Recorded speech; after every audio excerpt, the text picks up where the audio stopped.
ស្រឡាញ់អូនខ្លះទេពេលកន្លងស្ងួន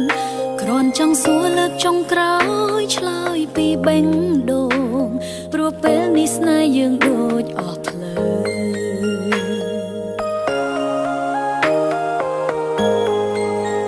ធ្វើនេះខំធ្វើនោះខំមិនដែលត្រូវព្រោះចិត្តទៅលែងឃើញអូនល្អដូចមុន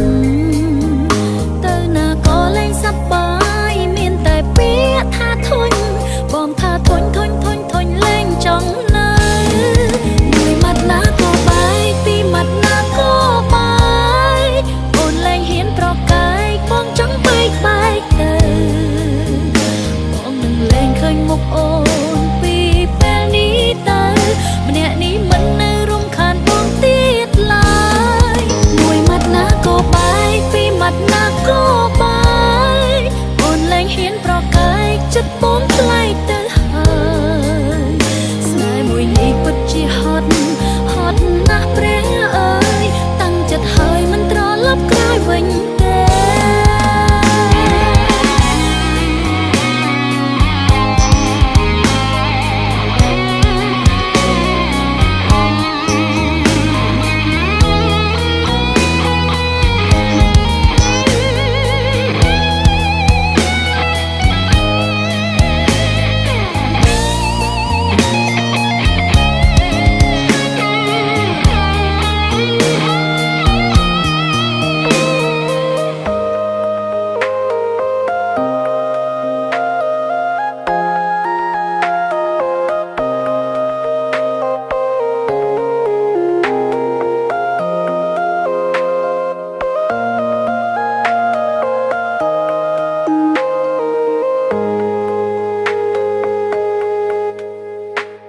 បន្តិចបានទេមុនពេលអូនចាក់ចេញ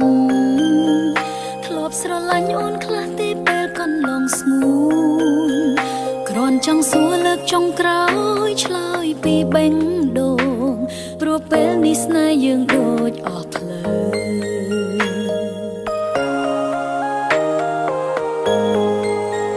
ធ្វើនេះខំធ្វើនោះខំមិនដែលត្រូវព្រោះចិត្តទៅលែងឃើញអូនល្អដូចមុន